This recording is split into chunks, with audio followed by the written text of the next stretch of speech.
ராமன் விபீஷணனை அழைத்து சொன்னார், விபீஷணா வாங்க. எல்லா குரங்கும் என்னடா சீக்ரெட் பேசிட்டு இருக்கா ரெண்டு பேரும். விபீஷணன் குழப்பத்தோட போறான். விபீஷணனை பார்த்து ராமர் என்ன சொல்லியிருக்கார், நன்னா அவளை பட்டுப்படவை கட்டிண்டு ஆபரணங்கள்லாம் போட்டுண்டு பல்லக்குல வர சொல். விபீஷணன் போய் சொல்றார் சீதை கிட்ட, உங்களை இப்படியே பார்க்க ஆசைப்படல அண்ணல், நீங்க கொஞ்சம் நன்னா குளிச்சுட்டு தீர்த்தாமாடி வஸ்திரங்கள் போட்டு ஆபரணங்கள் சாத்தி பல்லக்குல ஏறி வரணுமா. அப்படியா சொன்னார் ராமர். இப்படிதாமா சொன்னார், நேக்கும் குழப்பமா இருக்குங்களை அப்படி வர சொன்னார். ஏன்னா நேச்சுரலா ஒரு ஹீரோயின் இவ்வளவு நாள் கஷ்டப்பட்டிருக்கானா, அவ எப்படி கஷ்டப்பட்டிருக்காளோ அதே கோலத்துல பாக்குறதுக்கு தான் ஹீரோ ஆசைப்படுவான் இல்லையா. இந்த படங்கள்லாம் பார்த்தா கூட அப்படியே ஓடி அவ பிரிட்ஜ்ல வருவா, ஹீரோ இப்படி காத்துட்டு இருப்பார், ஏஆர் ரஹ்மான் மியூசிக் வரும், ரெண்டு பேரும் கட்டிப்பா, இப்படிலாம் தானே கதை இருக்கும். இவ்வளவு நல்லா ட்ரெஸ் பண்ணிட்டு வான்னு சொன்னா எப்படி. ஏன்னா சீதை பாவம் ராமர் சொல்லியிருக்காருன்னு பேர் வழின்னு குளிச்சுட்டு அலங்காரம் எல்லாம் பண்ணி பல்லக்கில் ஏறி வரா. குரங்கள்லாம் அங்க பேசிக்கிறது, டே நம்ம ஏதோ சீதைக்காக சண்டை போட்டோம்டா, இவ்வளவு நாள் என்னமா தான் இருக்கான்னு பார்க்கணும், அவ இவளுக்காக இவ்வளவு நாள் பார்க்காத ஆளுக்காக இவ்வளவு நாள் சண்டை போட்டிருக்கோம் அப்படின்னு எல்லாம் அங்க ஆம்பி தியேட்டர்ல காத்துட்டு இருக்கு. அப்ப பல்லக்கை ஏந்தி வரா தோல் தாங்கிகள். அப்போ ராமர், நீங்கள்லாம் நடந்து வர, இவளுக்கு மட்டும் எங்க கொழுப்பு, அங்கே வைங்க பல்லக்க, நடந்து வரட்டும். விபீஷணன் ஆடி போயிட்டார். என்னையா இவருக்கு ஏதாவது லூஸ் கீஸ் பிடிச்சு கொடுத்தா, ஒழுங்கா இருந்து இவளுக்காக இவ்வளவு நாள் சண்டை போட்டுவிட்டு இப்படி எல்லாம் பேசுறாரு அவர். சீதை இறங்கி நடந்து வரா ராமரை நோக்கி. பரவாயில்லையே, நல்லா வெயிட் போட்டிருக்கேன், லங்கையில நல்ல சாப்பாடு போல இருக்கு, கொழுத்திருக்கின்றாய், நல்ல வெயிட், நல்ல சாப்பாடு போல இருக்கு, நல்லா பாத்துக்கிறாளோ இங்க எல்லாரும். இத பார், உங்க அப்பா என்ன கல்யாணம் பண்ணி கொடுத்தார், என் கடமை கடன் நான் உன்னை காப்பாத்தும் பண்ணியாச்சு, உனக்கு எங்க ஆசை இருக்கோ அங்கே இரு. இதோட நான் சொல்றதோட நீங்க கேட்டுட்டு எழுந்து போயிட்டேன்னு வச்சுங்கோ, நாளைக்கு அவ்வளவுதான், ராமரை ஒழிப்போம் அப்படின்னா. பொறுமை பொறுமை உடையோர் பீலமேடு ஆழ்வர் இருங்க. ராமர் அப்படி சொன்னாரா? சீதைங்கிறவர் ரொம்ப தைரியசாலி. நான் அன்னிலேன்னு சொல்லிட்டு இருக்கேன், சீதைங்கிறவர் ரொம்ப அடங்கி போனவள்லாம் கிடையாது, ரொம்ப மாடர்ன் உமன். அவன் நினைச்சிருந்தா என்ன சொல்லியிருக்கலாம், how dare you say that mister Rama, if your father was alive I would have drawn a case on him, he's dead, so my advocate will talk to you அப்படின்னு சொல்லிட்டு போயிருப்போம் இல்லையா. தைரியமான சீதையோ அவ அதெல்லாம் சொல்லல. அவ என்ன சொன்னா தெரியுமா, சரி நான் நல்லவள்னு நிரூபணம் பண்ண என்ன பண்ணணும், என்னவோ நீ பண்ணுமா, எனக்கு அதெல்லாம் கவலையே இல்லை, ஜலத்துல குதி, நெருப்புல குதி, என்னவோ பண்ணு. சரி நெருப்புல குதிக்கலாம் இல்லையா, இரு லக்ஷ்மணா எனக்கு நெருப்பு மூட்டித்தா. இப்ப இதுல ஃபர்ஸ்ட் பாருங்க, கம்பன் எப்படி எடுக்கிறாருன்னு நான் சொல்றேன். ராமர் நல்லா கவனிச்சு கேட்டாதான் இது புரியும், இல்லாட்டா அதே கேள்வி, ஏன் ராமர் அத்தை பண்ணார் அத்தை பண்ணார் அத்தை பண்ணார் அதையே உட்காந்து கேட்டு இருப்போம். ஊன்திறம் உவந்தனை ஒழுக்கம் பாழ்பட மாண்டிலை முறை திறம்பு அரக்கன் மாநகர் ஆண்டுரைத்து அடங்கினை அச்சம் திறந்தவன் மீண்டத்தியன் நினைவினை விரும்பும் என்பதோ. உன்னை நம்புறா மாதிரி இல்லை Seethai, you do whatever you want, you're ஃப்ரீமா. சீதை போய் லக்ஷ்மணன் கிட்ட போய் கேட்கிறா, இளையவன் தன்னை அழைத்து இடு தீ என வளை ஒலி முன்கையால் வாயில் கூறினாள்.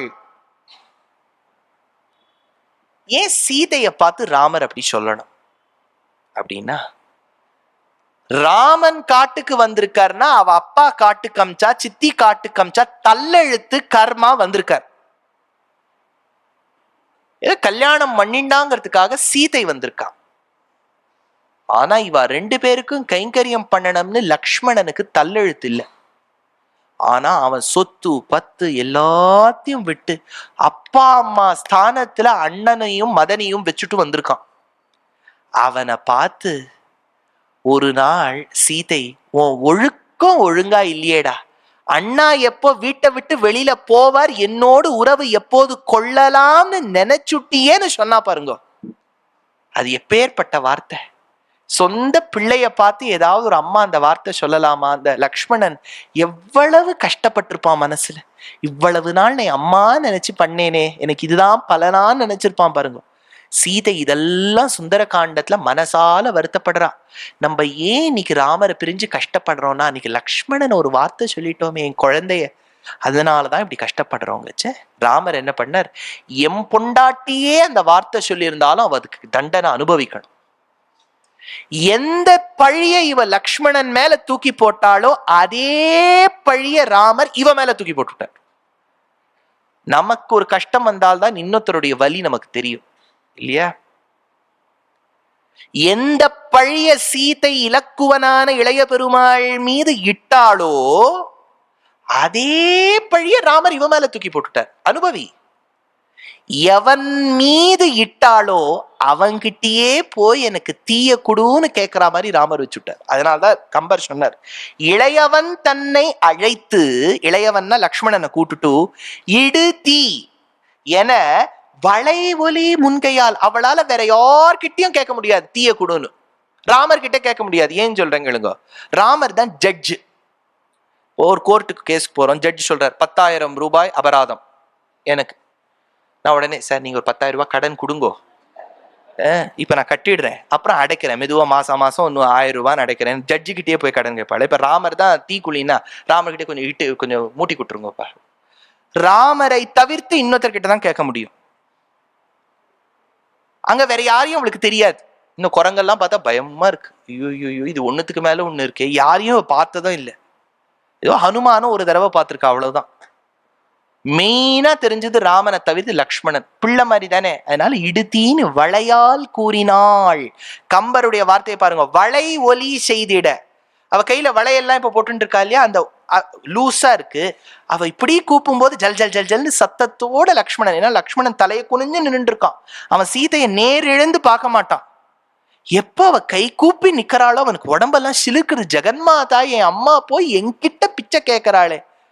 வளை ஒலி முன்கையால் வாயில் கூறினாள். வாயால் அவ கேட்கிறா, எனக்கு நெருப்ப மூட்டி கொடு லக்ஷ்மணா. லக்ஷ்மணன் பார்த்தான், எல்லாம் இந்த அண்ணனால எப்படி என் மண்ணிய போட்டு படுத்துறான். உழைவுரு மனத்தவன் உலகம் யாவுக்கும் களைகனை தொழ அவன் கண்ணில் கூறினான். அதுதான் கம்பர். லக்ஷ்மணன் என்ன பண்ணானா, சீதை இப்படி கேட்ட உடனே அவனால தாங்க முடியல லக்ஷ்மணரால. ராமரை பார்த்து, என்னன்னா இது, என்ன நடக்கிறது இங்க அப்படின்னு வாயை திறந்து கேட்கல, கண்ணால கேட்டுட்டார். என்னன்னா இது, என்ன நடக்கிறது? அதுக்கு ராமர் கண்ணால் கூறினான். அப்படின்னா என்ன? இதெல்லாம் சும்மா. வீட்டுல அப்பா வந்து, பட்டவா நான் உன்கிட்ட சொன்னேன்னு ஹோம்ஒர்க் ஒழுங்கா பண்றது, அடி பிச்சுடுறேன்.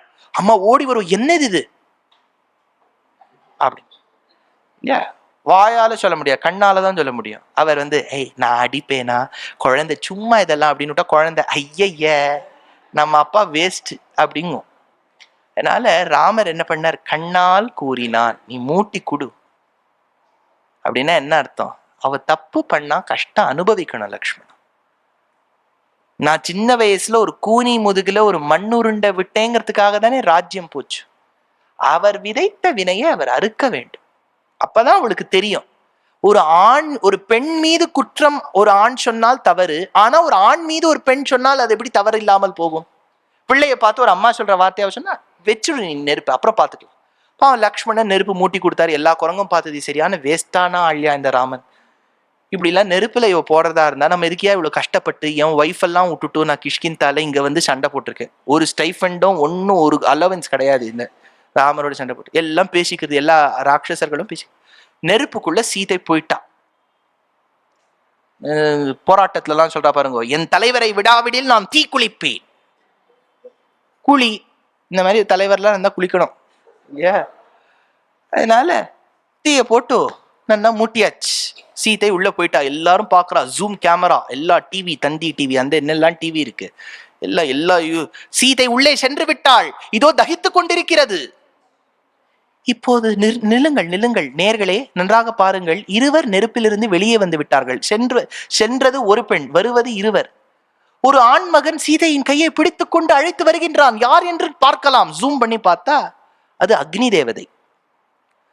அவர் வந்து சொன்னார், ராமா நன்னா இருக்கேளா? நன்னா இருக்கே. அக்னி தேவா உங்க உடம்பெல்லாம் சுட்டு போயிருக்கே, நெறிஞ்சு போயிருக்கே, நீங்க தான் மத்தவாளை எரிப்பேள், உங்க உடம்பே இப்படி சுட்டு போயிருக்கே, ஏன்பா கேட்கிறேள்? இந்த சீதையுடைய கருப்பு என்னை எரிச்சுடுத்து. அவர் உடம்பெல்லாம் பர்னால் போட்டுக்க வேண்டிய நிலமம் எனக்கு வந்துடுத்து. இன்னும் பர்னால் வாங்கித்தாராமா. அப்ப சீதையை பார்த்து ராமர், எப்படி இருக்க, நன்னா இருக்கியாவா? அவ்வளவு ஜாலியா பேச ஆரம்பிச்சிட்டான். சீதைக்கு இருந்த தைரியம், அவ அப்பவே ராமரை விட்டுருக்கலாம். எப்போ அப்பேற்பட்ட தைரியமான நங்கை சீதை எல்லாம் விட்டுட்டு இருக்காளோ, அவளுக்கு தெரியும் இந்த அக்னி பரீட்சைங்கிறது அவ பண்ண தப்புக்கு ஒரு இது. ராமர் ஏன் அக்னி பரீட்சை செய்தா சீதா பிராட்டி ஜாலியா 2 பேரும் குழந்தையெல்லாம் பெத்துன்னு நன்னா இருந்தா. நம்ம உட்காந்து உடனே நாங்கள் வந்து வழக்கு தொடுக்க போகிறோம். எதுக்கு வழக்கு? அவளே போட வேண்டியவளே. சீதா பிராட்டி நம்ம மேல கேஸ் போட்டுருவோம். Who are you to interfere in the husband and wife fight? நம்மளை பார்த்து கேட்டு ஹஸ்பண்ட் அண்ட் ஒய்ஃப் ஃபைட்டுக்குள்ளெல்லாம் நம்ம இன்டர்ஃபியரே பண்ணக்கூடாது. அதனால இவ 2 பேரும் ஏறி உட்காந்துண்டா. எதுல உட்காந்துண்டா? புஷ்பக விமானத்துல ஏறி உட்காந்துண்டா. இப்ப ராவணனுடைய கையிலேன்னு வந்துருத்தாரு. இப்ப எல்லா குரங்கு, நானும் உங்க பட்டாபிஷேகம் வரணும், நாங்க நார்த் இந்தியாவை பார்த்ததே கிடையாது, அங்கேருந்து என் ஒய்ஃபோட நான் குழு மணாலி எல்லாம் போயிட்டு வர போறேன் அப்படின்னு சொல்லிட்டு எல்லா குரங்கு ஏறித்து, ராட்சசாலாம் ஏறிண்டா, விபீஷன் அவையவாள்லாம் ஏறி பறக்கிறது விமானம். அதுக்குள்ள ராமர், ஐயோ 14 இயர்ஸ் ஆயிடுத்து, ஐயோ நெருப்புக்குள்ள பரதன் குதிச்சிருவான், ஹனுமான் ஓடு. இந்த ஹனுமான் இருக்காரு சரியான ஆம்புலன்ஸ் தான். இங்கேருந்து ஓடு, பரதனை போய் காப்பாத்து, பரதனை போய் காப்பாத்தி, பரதன் நெருப்புக்குள்ள குதிக்க போயிட்டார். நில்லுங்கள் நில்லுங்கள், ராமர் வந்து விட்டார், இதோ வந்தார்னு சொல்லிட்டு ஹனுமான் தடுத்து. அங்க தாய்மார்கள்லாம் காத்துட்டு இருக்கா. நந்தி கிராமத்திலேருந்து அயோத்தியா வந்தாச்சு. வசிஷ்டருக்கு ஒரே பயம். ஏன்னா அவர் முன்னாடி நாள் குறிச்சார், நின்று போயிடுத்து பட்டாபிஷேகம். ஐயோ இப்ப நாள் குறிச்சு திருப்பி நின்று போயிடுத்துனா, அதனால வெளியில போட் போட்டுட்டார். பீப்புள் வித் ஹஞ்ச் பேக், கூன் உடையவர்கள் ப்ராஹிபிட்டட். கூன் இருக்கவா யாரும் இந்த ஊருக்குள்ள நுழையப்படாது. போன வாட்டி கூனி வந்து எல்லாத்தையும் கலைச்சுட்டா. அப்பத்துல பிசினஸே அவருக்கு போயிடுது. வசிஷ்டர் கிட்ட எல்லாரும் நாள் குறிப்பதற்காக முன்னாடி பஞ்சாங்கத்தை எடுத்துன்னு போவா. இப்பெல்லாம் யாரும் போறதே இல்லை. எல்லா மாமியும் பேசிக்கா, ஐயோ அது வசிஷ்டர் கிட்ட மட்டும் போகாதீங்க, ராமருக்கு குறிச்சு கொடுத்தா நின்று போயிடுது, கைராசி இல்லாதவர் அவர். அதனால ரொம்ப பிசினஸ் எல்லாம் குறைஞ்சு ரொம்ப டவுன்ல இருக்கார் அவர். அதனால ராமர் வந்து சொன்னார், ஹனுமான் 7 சமுத்திரம் 7 நதிகள்லயும் ஜலத்தை எடுத்துன்னு வா, 10 நாள் டைம்ட்டார். இப்படி சொல்லி முடிக்கிறதுக்குள்ள எடுத்துன்னு வந்துட்டார் ஹனுமான். ஐயோ இந்த குரங்க வச்சுன்னு ஓட்ட முடியலையே, டக்குன்னு பண்றாரு இவர் அப்படின்னு சொல்லிட்டு அடுத்த நாள் நன்னீராட்டி, நல்ல ரொம்ப நாள் கழிச்சு அவளுக்கு நல்ல ஜலத்தால குளிச்சு காலங்கார்த்தால எழுந்து வேத மந்திர கோஷத்தோட சபைக்கு வராராம் ராமர். அழகான பட்டு வஸ்திரம் பீதாம்பரம் தரித்து கொண்டு ராமர் வரார். கையில அப்படியே அந்த தாமரையை சுழற்றி கொண்டு சீதை வரா. 2 பேரும் கைய பிடிச்சுன்னு நடந்துன்னு வரா. ஒரு பக்கம் வேத கோஷம் முழங்குறது. சப்த ரிஷிகள்லாம் அந்த இடத்துல நின்று இருக்கா. ஒரு பக்கம் பார்த்தா அயோத்தியாவாசிகள் தாய்மார்கள்லாம், இந்த பக்கம் பார்த்தா ராட்சச ஜாதின்னு நின்று இருக்கா, விபீஷணனுக்கு கட்டுப்பட்டவா. இந்த பக்கம் குரங்கு ஜாதி. மேலேந்து தேவர்கள்லாம் கீழே பார்த்துட்டு இருக்கா. அப்ப பின்னாடி கொடைய பிடிச்சுண்டு பரதன் நடந்து வரார். லக்ஷ்மணனும் சத்ருகுணனும் சாமரம் வீசுறா. ஹனுமார் அப்படி கையில தம்பூராவை பிடிச்சுண்டு சுந்தரகாண்ட பாராயணம் பண்ணிண்டே வரார். 18 ஸ்வர்ண படிகள் ஏறி சிம்ஹாசனம், எந்த சிம்மாசனத்தின் மீது இக்ஷ்வாகு, மாந்தாதா, அஜன், அசமஞ்ச, சம்சுமான், சகரன், பகீரதன், தசரதன் இவாள்லாம் வீற்றிருந்தார்களோ அப்பேற்பட்ட சிம்ஹாசனத்துல ராமர் திரும்பி உட்காந்துட்டார். சீதையை உட்காத்தி வச்சுட்டு தான் உட்காந்துட்டார். ஒரே சிம்ஹாசனம். கீழே ஹனுமான் உட்காந்துக்கிறார், பின்னாடி பரதன் பிடிக்கிறார். அப்போ வசிஷ்டன் கிட்டக்க வந்தார். வசிஷ்டன் வந்து அப்படின்னு கையை தட்டினார். யாரங்கே? அந்த காலத்துல ராஜாக்கள்ல யாரங்கேன்னு தட்டினா யாராவது சீதன வெள்ளாட்டி வந்து நிப்பர். நம்ம வீட்டுல யாரங்கேன்னு தட்டினா நம்ம தான் வந்து நிக்கணும். யாரங்கெல்லாம் யார் வந்து நிப்பா நமக்கு? அதனால யாரங்கே அப்படின்னார். ஒருத்தர் மகுடத்தை எடுத்துன்னு வர. வால்மீகி மகுடத்தை எடுத்துட்டு வந்தவர் வசிஷ்டர் கிட்ட கொடுத்தார்னு சொன்னாரே ஒழிய யார் எடுத்துன்னு வந்தான்னு சொல்லல. ஆனா கம்பநாட்டர் ராமாயணம் எழுதுவதற்கு உடன்துணையாய் உறுதுணையாய் இருந்தவர் வெண்ணை நல்லூர் ஷடையப்ப வள்ளலார். அந்த பெரும் மகனீயருக்கு நன்றி கடன் செலுத்த வேண்டும். என்னன்றி கொன்றார்க்கும் உய்வுண்டாம் உய்வில்லை செய் நன்றி கொன்ற மகற்கு என்னும் ஒரு விதத்தின்படி நன்றி மறப்பது நன்னன்று, நன்றியை என்றென்றும் காண்பிக்க வேண்டும் என்பதற்காக கம்பராமாயணத்துல கம்பர் என்ன பண்ணார் தெரியுமோ? அந்த வசிஷ்டர் தான் ராமருக்கு மகுடம் சாத்த வேண்டும், ஆனா வசிஷ்டருக்கு ஒருத்தன் மகுடம் கொண்டு வரணுமோன்னு அது யார் தெரியுமா? வெண்ணெய் நல்லூர் ஷடையப்ப வள்ளலாருடைய அப்பாவுடைய அப்பாவுடைய அப்பாவுடைய அப்பாவுடைய அப்பாவுடைய அப்பாவுடைய அப்பாவுடைய அப்பா எவன் ஒருவன் அயோத்தியாவில் இருந்தாரோ அவர் எடுத்துண்டு வந்தார். அரியணை அனுமந்தாங்க அங்கதன் உடைவாள் ஏந்த பரதன் வெண் குடை கவிக்க மற்றிருவரும் கவரி வீச விரை செறி குழலி ஓங்க வெண்ணெய் நல்லூர் ஷடையந்தங்கள் மரபுலோர் கொடுக்க வாங்கி வசிஷ்டனே புனைந்தான் மௌலி ராமம் ரத்னமயே பீட்டே சஹசீதம் சந்நிவேஷயத் வசிஷ்டோ வாமதேவஸ்ச ஜாபாலீர் அத காஷ்யபः காத்யாயனः சுயஜ்ஞஸ்ச கௌதமோ விஜயஸ்த ததா அபியசிஞ்சன்னரவ்யாக்ர பிரசன்னேன சுகந்தினா சலிலேன சஹசிராட்சம் வசவோ வாசவம் யதான்னு வால்மீகி சொல்றார். தீட்சிதர் சொல்லும் போது என்ன ஞாபகம் வருது தெரியுமோ? இன்னைக்கு கர்ப்பகிருஹத்துல பட்டர் சுவாமி அவ்வளவு அழகா மூலமூர்த்திக்கு ஸ்ரீதேவிய லக்ஷ்மணனாக்கி பூதேவிய சீதா பிராட்டியாக்கி பெருமாள் நிக்கிற கோலத்துல அலங்காரம் பண்ணியிருக்கார். தியாகராஜர் ராமாயணம் முடிச்சுட்டு இருந்தாராம் திருவையாறுல.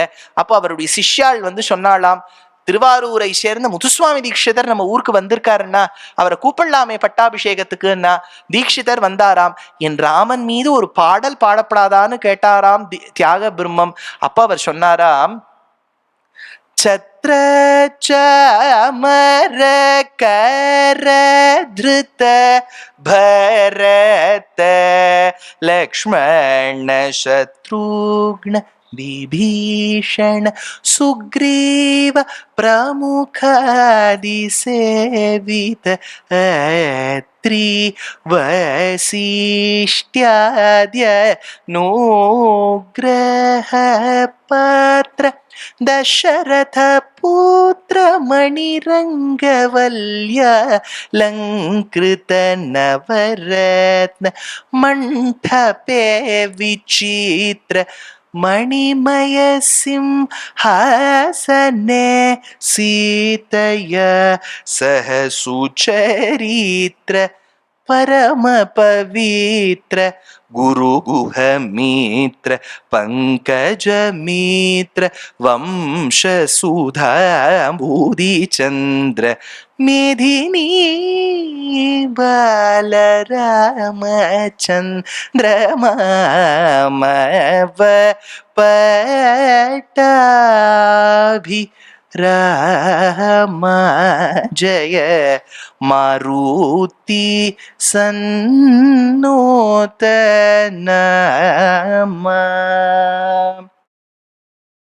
नाशै रोग हरे सब पीरा जपत निरंतर हनुमत बीरा संकट से हनुमान छुड़ावे मन क्रम भजन ध्यान जो लावे सब पर राम तपस्वी राजा तिनके काज सकल तुम साजा और मनोरथ जो कोई लावे सोई अमित जीवन पल पावे चारों युग प्रताप तुम्हारा है प्रसिद्ध जगत उजियारा साधु संत के तुम रखवारे असुर निकंदन राम दुलारे अष्ट सिद्धि नवनिधि के दाता असवर दीन जानकी माता राम रसायन तुम्हारे पासा सदा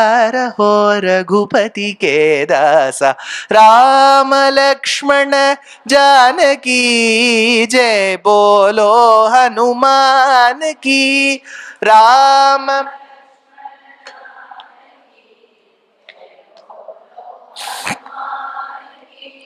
तुम्हारे भजन राम को पावे जन्म जन्म के दुख विसरावे अंत काल रघुपर पुर जाई जहाँ जन्मी हरि भक्त कहाई और देवता चित्त न धरई हनुमत से सर्व सुख करई संकट हरे मिटे सब पीरा जो सुमिरे हनुमत बलवीरा जय जय जय हनुमान गोसाई जय जय जय हनुमान गोसाई कृपा करहु गुरुदेव की नाई।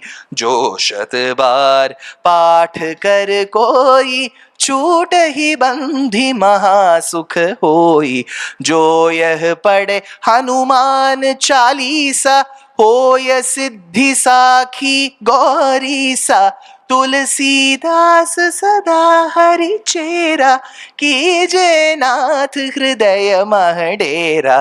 कीजे नाथ हृदय मह डेरा। राम लक्ष्मण जानकी जय बोलो हनुमान की। राम लक्ष्मण जानकी जय बोलो हनुमान की। राम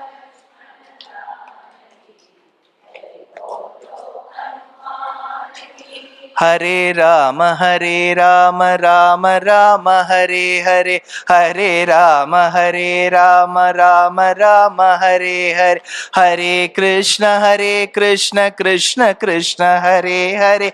हरे कृष्ण कृष्ण कृष्ण हरे राम राम राम हरे हरे। हरे राम राम हरे हरे। जानकी कांत स्मरणम गोपिका जीवन स्मरणम